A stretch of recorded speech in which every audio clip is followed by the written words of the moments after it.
Baik, selamat pagi Sobat Guntur yang ada di rumah. Senang sekali rasanya saya Tami Krisna bisa kembali menyapa Sobat Guntur ya. Pastinya kali ini kita di gelaran Oke Dok, obrolan kesehatan bersama dokter. Dan Sobat Guntur FM edisi hari ini 2 Agustus 2020 kita bersama Dokter Putu Arya Nugraha ya. Seperti yang sudah dikatakan oleh rekan Shanti tadi, kita akan membicarakan tentang diabetes. Nah, kira-kira seperti apa sih sebenarnya diabetes ya Sobat Guntur? Kalau mau tahu, tetap pantengin 104.6 FM sampai kelar nanti di jam 9 on time. Tapi sebelumnya Sobat Guntur, mari kita sapa kembali Dokter Arya ya, panggilannya dokter ya. Ya, Dokter Yes, Arya. Dokter Arya gimana nih hari ini, sehat? Sehat, Ami. Sehat Terima ya. kasih. Selamat pagi, Sobat Guntur semua. Oke, kalau Dokter Arya ini kan memang lagi gencar-gencarnya pastinya menangani COVID-19 gitu ya dok ya. Terus gimana dok, kita sembari jalan ngobrol dikit deh tentang COVID dulu dok. Gimana dok, sejauh ini yang ada di Buleleng? Iya, sebetulnya kita pengen ngelupain COVID dulu ya. Jangan lupain dok, nanti kita malah keenakan. Ya, break ke diabetes dulu. Yes. Tapi ini penting ya, apa yang ditanyakan Tami ini penting. Pesan untuk semua Sobat Guntur dan masyarakat Buleleng ya. Iya. Jadi sampai hari ini wabah ini belum betul-betul mau pergi gitu Iya, ya. betul. Kita juga sudah mengerahkan segala upaya, tim nakes, kemudian pemerintah, tentunya partisipasi warga masyarakat juga. Nah, sebagai informasi sekali lagi, yang pertama bahwa jumlah kasus belum juga mau mereda, selalu ada sporadis ya, 1-2, walaupun yang sembuh juga banyak. Kemudian yang kedua, ini catatan penting, transmisi lokal semakin banyak nih. Wow. Saat ini kan impor sudah nggak ada, pemerintah daerah sudah mampu melakukan manajemen yang baik di Denpasar ya. PMI yang datang, pekerja migran Indonesia udah dikelola dengan baik. Tetapi beberapa kasus yang dulu sempat lepas ke masyarakat, nah itu sekarang menunjukkan gejala transmisi lokal yang sangat nyata. Jadi orang-orang yang di luar pemikiran kita bakal terinfeksi, sekarang banyak yang kita rawat di rumah sakit rujukan COVID. Jadi hati-hati, transmisi lokal ini akan semakin banyak kalau kita tidak menerapkan protokol. Betul. Protokolnya tetap 3 saja, sederhana sekali, jaga jarak kayak kita gini ya, Iya, jaga betul, jarak. jaga jarak. Kemudian ya. selalu gunakan masker kalau ke tempat umum, keramaian yang berisiko. Kalau di rumah sama keluarga ya mungkin tidak terlalu strict ya, tapi lihat-lihat situasi, siapa tahu ada anggota keluarga yang sempat kontak misalnya atau bergejala. Terus yang ketiga ya cuci tangan selalu. Iya, betul. Jadi tidak ada yang sulit sebetulnya protokolnya. Terapkan trias itu, masker, jaga jarak, dan cuci tangan. Kenapa? Karena kalau menurut informasi vaksin kan baru ketemu atau akan bisa dilempar ya ke pasaran dan digunakan oleh kita semua paling cepat April tahun depan. Tahun depan ya dok April ya? 2001 ya. Oke. Ya, itu termasuk cepat. Cepat ya dok. Mestinya kalau tidak sebegini gawat situasinya, vaksin itu idealnya baru ketemu 2-3 tahun ke depan. Oke. Gitu. Nah, itu yang menjadi penekanan sehingga kita harus kembali menggunakan cara-cara sederhana itu Iya, betul. untuk mencegah penularan. Kalau vaksin tujuannya kan memberi kekebalan sehingga kalau Iya. kita kontak tidak terinfeksi. Oke. Ya itu gambaran yang sekarang terjadi Yes. di Buleleng ya. Benar, di benar. Singaraja. Sekilas saja Sobat Guntur tentang COVID ya. Kalau tadi Dokter Arya kayaknya udah mengindikasikan kalau Ami bosan banget ngomongin COVID, jangan lagi gitu ya. Tenang Sobat Guntur, Tami juga udah bosan banget. Cuman kita nggak bosan-bosan untuk menghimbau Sobat Guntur yang ada di rumah untuk tetap mengutamakan yang namanya protokol kesehatan. Meskipun sekarang udah memasuki new normal gitu kan, kalian udah boleh bepergian, udah boleh melakukan aktivitas seperti biasanya. Akan tetapi jangan pernah lupakan 3 hal yang selalu digembor-gemborkan oleh pemerintah Sobat Guntur. Oke deh, kita balik ke topik ya dok ya. Topik utama kita adalah diabetes Sobat Guntur. Ini sebenarnya penyakit yang bisa dikatakan di masyarakat tuh udah lumrah banget. Hampir semua orang tuh pernah mendengar diabetes. Cuman beberapa orang pastinya masih awam ya dok ya soal diabetes ini. Mungkin banyak pemikiran masyarakat yang sekedar tahu oh diabetes kencing manis, kemanisan nih, banyakan makan yang manis-manis, udah selesai, segitu aja. Tapi sebenarnya diabetes itu penyakit seperti apa sih dok secara medis nih? Jadi kita perlu bahas ini ya, walaupun sudah penyakit lama begitu, tetapi kenyataannya sampai hari ini misalnya di seluruh dunia ada 1,5 miliar orang mengidap diabetes. Kalau di Indonesia itu lebih dari 10 juta. Wow, Banyak angkanya banget itu tinggi ya. ya. Ya, sekitar berapa ya?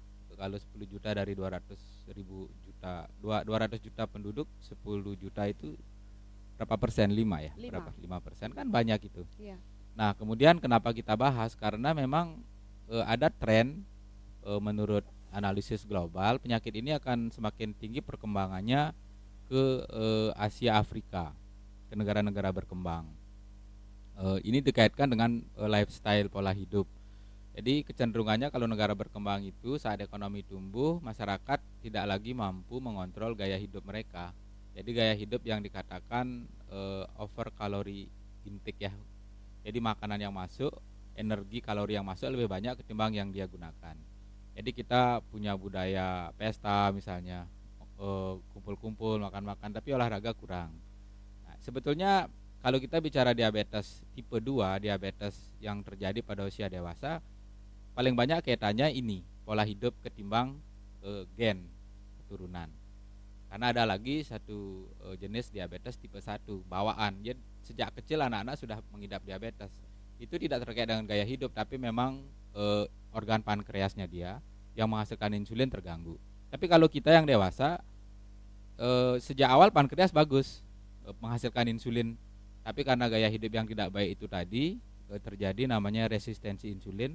Kemudian insulin kita tidak bekerja dengan baik, lama-lama berkurang, gula darah akan naik. Nah, gula darah naik akibat keadaan inilah yang kita sebut dengan kencing manis gitu. Nah, kencing manis kenapa dibilang kencing manis? Karena secara harfiah kalau orang diabetes kencingnya diperiksa itu ditemukan gula. Tapi bukan kalau diminum rasanya manis. Waduh, enggak. bahaya dok. Kalau sampai diminum Tahu pengen nggak coba kenapa? ya kan? Kenapa nggak kalau misalnya orang kencing manis Hmm. dicek kencingnya itu diperiksa dengan pemeriksaan laboratorium, gula positif ya, harusnya kan negatif nih. Iya. Karena gula dalam darahnya tinggi sekali, kemudian saat kencing itu terbawa di dalam kencing, dites positif gulanya. Tapi kalau diminum tidak akan manis. Kenapa? Karena sebetulnya kencing itu kan tidak sekedar air, ya kan? Kalau cuman kencing kita itu air saja, kemudian orang diabetes memberikan gula di sana kan jadi manis, kan air gula jadinya enak ya. Betul dok. Tetapi kenyataannya kan kencing itu kandungannya sedemikian banyak limbah tubuh. Jadi kita akan cerita sedikit tentang ginjal. Ginjal ini salah satu organ yang paling sering kena komplikasi diabetes. Kalau Tami dan sobat Guntur semua tahunya cuma cuci darah itu ya, gagal ginjal mengerikan, itu lebih dari 50% karena diabetes. Oke. Komplikasinya kalau nanti pengen tahu bisa kita diskusikan atau obrolkan kenapa gitu. Jadi gagal ginjal itu penyebabnya banyak. Paling banyak yang kita ketahui sekarang diabetes, kencing manis, hipertensi, darah tinggi, batu ginjal, asam urat, infeksi, bawaan seperti kista dan lain-lain. Nah, jadi ginjal itu adalah organ tubuh yang bertugas membuang limbah. Jadi tubuh kita ini kan layaknya pabrik ya, setiap hari bekerja menghasilkan energi pertumbuhan sel. Jadi dia kemudian juga menghasilkan limbah tubuh yang harus keluar dalam bentuk cair, keluar melalui kencing ginjal. Nah, itulah kenapa kemudian dalam air kencing itu ada banyak limbah tubuh yang harus dikeluarkan. Nah, saat ginjal ini rusak karena kencing manis, komplikasi diabetes ke ginjal. Nah, orang ini harus menjalani cuci darah seumur hidupnya 2 kali seminggu. Nah, itu benar-benar parah ya dok ya kalau sampai cuci darah gitu kan ya, karena banyak sekali di masyarakat pastinya banyak berkembang pemikiran kalau misalnya cuci darah itu penyakitnya udah parah nih gitu ya dok ya, udah parno duluan kita ya, padahal kalau misalnya kita cuci darah itu bisa nggak sih dok kemungkinan untuk sembuhnya sebenarnya? Kita kan sebetulnya sekarang membahas diabetes ya, salah satunya adalah komplikasi gagal ginjal yang memerlukan atau membutuhkan prosedur cuci darah atau hemodialisis. Sebetulnya kita bisa bahas ini nanti kalau kita ada sesi lain ya. Khusus Tapi ya. secara sederhana atau ringkas saya katakan, namanya gagal ginjal berarti ini memang komplikasi stadium akhir parah. Jadi diabetes itu persoalannya bukan sekedar gula darah yang tinggi, tapi yang menakutkan adalah bahwa diabetes ini memberi komplikasi pada hampir semua organ vital melalui mulai dari otak, stroke ya, kemudian mata, kebutaan, jantung kena serangan jantung atau koroner, kemudian gagal ginjal, satu lagi ke bawah, jadi semua dari atas ke bawah nih ditelusuri dan dirusak oleh diabetes, yaitu kaki luka nggak sembuh. Makanya kami atau sobat Guntur pasti sering dengar kakinya diamputasi, dipotong karena diabetes. Nah kalau semua itu ya termasuk komplikasi yang berat, serius, ngeri gitu ya. Tapi kita kalau dokter bicara kepada pasien harus memberi support, motivasi, optimistik. Sebab dengan pelayanan cuci darah yang baik kita merawat pasien sampai 10 lebih dari 10 tahun sehat. Dia tekun menjalani pelayanan cuci darah itu. Oke, ternyata bisa ya dok Bisa, ya. bisa ya. Tapi balik lagi ke masalah diabetes. Tadi dokter menyebutkan ada diabetes tipe 1 gitu dok ya, kemudian tipe 2. Nah ini ada jenis-jenisnya berarti diabetes itu dok ya. Mungkin bisa dijelasin nggak sih dok lebih detail lagi gimana jenis-jenis dari diabetes itu sendiri? Ya, di samping tipe 1, tipe 2 sebenarnya ada kelompok lain ya diabetes tapi jarang dibahas karena memang yang paling sering tipe 2 dan disusul tipe 1. Yang lain ini misalnya diabetes pada kehamilan. Kemudian diabetes karena efek samping obat, bisa. Ada satu obat yang terlalu sering digunakan oleh seseorang kemudian membuat gula darahnya naik. Obat itu namanya steroid dexamethasone. Jadi perhatian nih sobat Guntur yang keliru menggunakan obat atau tidak berdasarkan indikasi medis, hati-hati. Salah satu obat yang namanya golongan steroid atau dexamethasone itu bisa menyebabkan gula meningkat dalam tubuh atau diabetes karena penyebab pemakaian obat tertentu. Kalau kehamilan itu terkait dengan perubahan hormonal dalam tubuh seorang ibu hamil ya. Tapi nanti begitu anaknya lahir mestinya diabetesnya akan pulih kembali. Diabetes gestasional namanya. Nah, kalau diabetes tipe 2 itu yang paling sering yang terjadi pada usia dewasa yang saya sebut tadi di awal, berhubungan dengan pola hidup, kalori tinggi yang masuk ke tubuh tapi olahraganya jarang, stres fisik, berbagai risiko seperti dia memiliki kolesterol, darah tinggi, kegemukan, tentu saja gen dari orang tuanya. Jadi banyak faktor risiko, tidak cuma satu, tidak cuma pola makan saja tapi juga yang tadi itu yang saya sebut beberapa. Dan yang terakhir tipe 1 tadi. Jadi ini kasihan ini. Dulu sebelum ada insulin ya namanya obat untuk diabetes, seorang anak yang mengidap diabetes tipe 1 dia tidak bisa hidup lama. SD, SMP sudah meninggal. Nah sekarang bisa sampai dewasa karena sudah ditemukan insulin. Orang diabetes itu kan kekurangan insulin. Nah sekarang ditemukan insulin ya diberikanlah insulin. Namanya insulin eksogen dari luar. Jadi sekarang teknologi medis canggih. Apa yang ada dalam tubuh kita, hormon atau zat biologis itu bisa dibuat di pabrik. Nah orang yang kekurangan itu disuntikkan. Oke, itu untuk yang tipe 1 ringkasnya adalah bawaan ya dok ya. Jadi dari Bawaan. kecil dia udah Sudah bisa aja kekurangan insulin. mengidap Ya. gitu kan. Kemudian kalau yang kedua adalah ya lebih dipacu atau dipicu karena lifestyle kita ya, Gaya orang hidup, dewasa gitu ya dok ya. Tapi juga salah satunya bisa jadi karena gen juga gitu dok ya. Bawaan dari orang tua. Bawaan Jadi dari begini, orang tua. kalau bicara soal gen, bawaan ya dari faktor keluarga, famili begitu, jangan berkecil hati sebab kenyataannya walaupun orang tua kita diabetes misalnya, kalau kita sejak awal care, aware, kemudian menerapkan pola hidup yang sangat baik, gen itu hanya akan menjadi genotip namanya. Jadi hanya ada dalam kromosom tubuh kita. Sementara dalam kenyataannya hidup fisiknya itu tidak akan pernah mengidap gula. Dia hanya pembawa saja jadinya, tidak muncul, tidak manifest. Sebaliknya walaupun seseorang kedua orang tuanya atau keturunannya tidak ada diabetes, tetapi kalau dia pola hidupnya tidak baik dia bisa kena.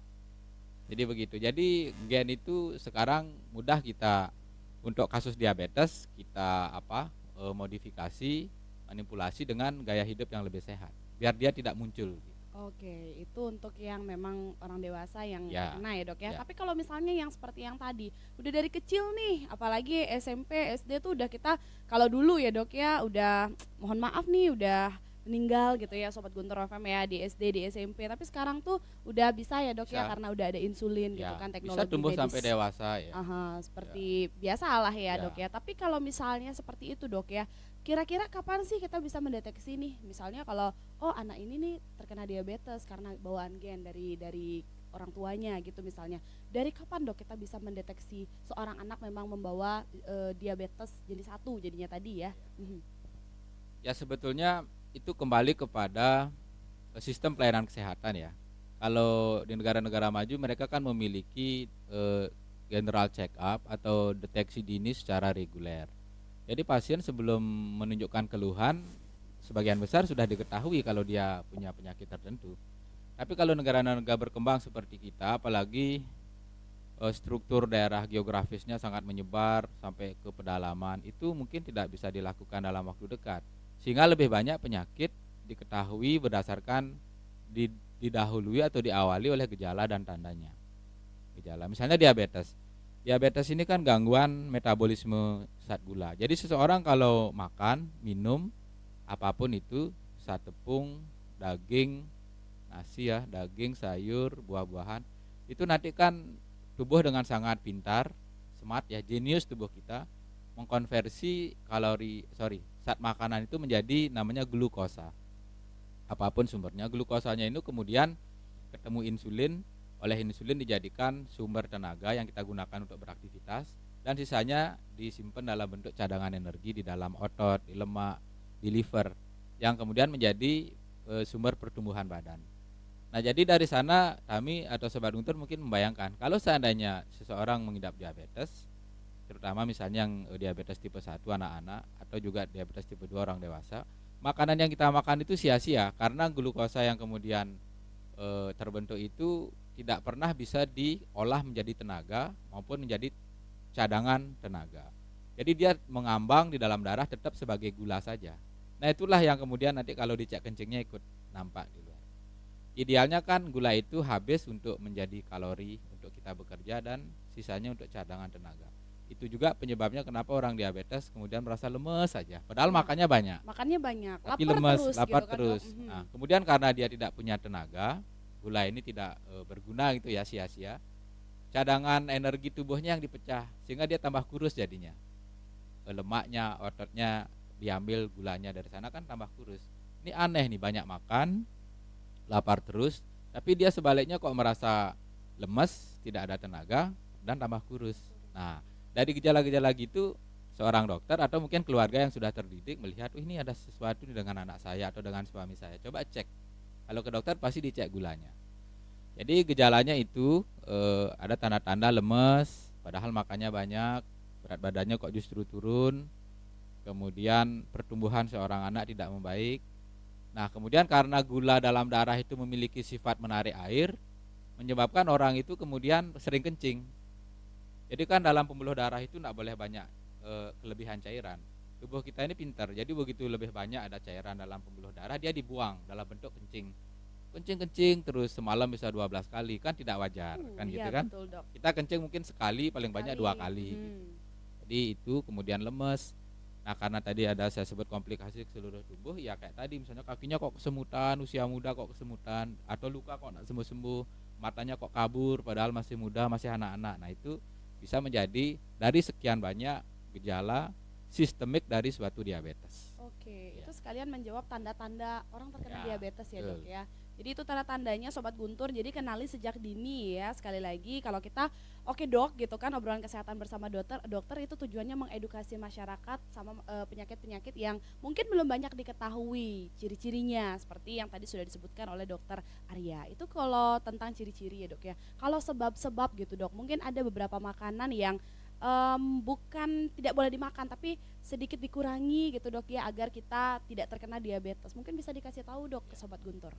Jadi ini juga pertanyaan yang sangat menarik dan penting ya, karena orang mikir sakit itu terapinya obat. Padahal karena saya kan seorang edukator ya, di klinik saya, di mana-mana seorang pendidik juga selalu mengingatkan, bahkan pada usia muda misalnya, yang bisa menjaga kesehatan itu sebetulnya hanya cukup dua, diet yang baik, olahraga yang cukup. Kemudian kalau memang memerlukan obat, baru dia posisinya nomor 3. Sehingga nanti kalau diet dan olahraganya optimal, obat ini bisa dikurangi atau dihentikan. Jadi manusia bisa hidup alami secara sehat dengan diet dan olahraga saja. Tapi sekarang orang kan ini nggak mau, dietnya tidak, olahraga juga tidak, sehingga dia ketemunya obat. Bahkan kalau obat pun dia tidak disiplin, keempat ini komplikasi, cuci darah misalnya, pasang ring di jantung misalnya ya kan, atau amputasi pakai kaki palsu jadinya. Nah, sekarang bagaimana pola makan diet sehat itu? Jadi Sobat Guntur juga jangan berpikir diabetes itu tidak boleh makan, itu salah. Jadi yang benar diabetes itu adalah makan sesuai dengan kebutuhan. Kalau misalnya seorang pengidap diabetes bekerja berat, buruh bangunan, apalagi ya yang berat-berat lah, kerja tukang misalnya begitu ya, atau eh, nelayan yang kerjanya berat, makanya harus banyak sama ya. Kemudian kalau kerjanya ringan, misalnya cuman sebagai juru tulis misalnya, guru, atau yang lebih ringan sekretaris misalnya, ya makanya sedikit. Jadi bisa saja dua orang pengidap diabetes, umurnya sama, jenis kelaminnya sama, kadar gulanya sama, kemudian berat badannya sama, pola makannya bisa berbeda sesuai dengan kerja fisiknya. Kalau petani nyangkul tiap hari, walaupun dia diabetes, makan harus lebih banyak. Karena dia Gitu. memang butuh. Memang ya, Dok, butuh. ya. Jadi yang salah selama ini adalah kita makan lebih dari yang kita butuhkan, atau beberapa sedikit orang yang ingin diet ekstrim, dia makan lebih terlalu kecil dibandingkan kebutuhan. Itu juga merusak tubuh kan. Cuman memang beberapa tips untuk diet diabetes itu adalah menurut analisis kandungan zat tepung ya, namanya indeks glikemik, makanan yang kadar gulanya lebih rendah. Misalnya nih, nasi putih dikurangi, diganti beras merah, atau dengan jagung, kentang, atau umbi-umbian yang lain. Itu. Kemudian kedua, kalau masih mau manis, tidak menggunakan sumber gula biasa, tapi gula yang sudah dimodifikasi, yang low kalori, atau yang memang gula untuk diabetes. Kan tinggal beli bisa sekarang kan. Jadi sudah dibuatkan oleh ini produsen-produsen kesehatan. Jadi kalau saya rasa mengenai jenis dan macam-macam makanan itu sih boleh saja. Cuman penekanannya pada jumlah yang dikonsumsi. Seberapa sih kalau saya, kalau teman saya seberapa, kalau orang tua, kalau pekerja buruh misalnya, kalau petani, kalau guru, itu beda-beda. Makanya penting sekali seorang diabetes ketemu ahli gizi. Karena dia akan dihitung. Bapak seorang pengidap diabetes, ibu, saya ukur berat badannya, tinggi badan, kemudian indeks massa tubuhnya seberapa, aktivitasnya apa ya, ada penyakit lain enggak. Oh, ibu nanti didapatkan sekian kalori setiap harinya makan, pagi sekian, siang sekian, sore sekian, snacknya seperti ini, jamnya ditentukan, jumlah dan jenisnya. Artinya itu panduan praktis, tidak terlalu strict seperti matematika, tapi pendekatan-pendekatan yang kemudian membuat pasien paham ini loh diet sehat, dan itu praktis dilakukan tidak sulit. Oke, yang sekali lagi digarisbawahi Sobat Guntur, jadi bukan makanannya yang harus benar-benar dihilangkan ya Dok ya, tetap makan sesuai dengan kebutuhan, tapi jangan terlalu berlebihan dan jangan terlalu benar-benar strict banget sama diri sendiri sampai nggak makan-makan, itu berbahaya juga ya Dok ya. Oke, kalau misalnya kita berbicara tentang makanan nih Dok, ada beberapa orang yang kami tahu mengidap diabetes kemudian mengganti nasi putih itu dengan nasi merah atau dicampurin nih Dok, nasi putih sedikit, nasi merah sedikit. Kira-kira itu efektif nggak sih Dok untuk menekan diabetes, kadar gula yang dimiliki oleh orang tersebut? Nah itu yang saya bilang terkait dengan apa yang disebut glycemic index. Jadi kadar gula dari suatu makanan, dia sama-sama membuat kenyang, tetapi yang satu kadar gulanya lebih rendah. Nah itu dah kalau misalnya dibandingkan dengan nasi putih, nasi merah, jagung, kentang, atau umbi-umbian lain, lebih rendah dia kadar gulanya, glycemic indexnya, sehingga itu lebih disarankan. Dan itu perlu latihan, belajar. Kita kan terbiasa makan nasi putih nih, dikasih yang berwarna merah, hitam, atau jagung, kentang, rasanya kok tidak secara psikologi nih, sugesti kok tidak merasa puas gitu. Tapi kalau kita berpikir lebih tinggi lagi bahwa ini untuk kesehatan saya, ya mungkin itu akan bisa dinikmati. Ya, itu betul bisa mempengaruhi ya. Berarti mindset yang harus dirubah ya Dok ya, karena kadang itu orang-orang Indonesia berpikir ketika kita belum makan nasi, itu artinya belum makan, meskipun sudah ada kentang, kemudian jagung, bahkan roti gitu kan, tapi tetap aja belum sarapan. Kenapa belum sarapan? Karena belum makan nasi. Jawabannya begitu ya. Oke Sobat Guntur FM, sekarang lebih strict lagi sama diri sendiri, tapi tetap sesuai dengan kebutuhan. Dan tidak terasa 30 menit sudah kita berbincang di Oke Dok Sobat Guntur. Kita akan kembali lagi nanti pastinya untuk menjawab juga pertanyaan-pertanyaan dan diskusi bersama Dokter Arya. Nanti Sobat Guntur bisa joinan di 23455. Tapi sebelumnya kita saksikan dulu beberapa iklan yang akan lewat berikut ini. Silakan rekan Shanti.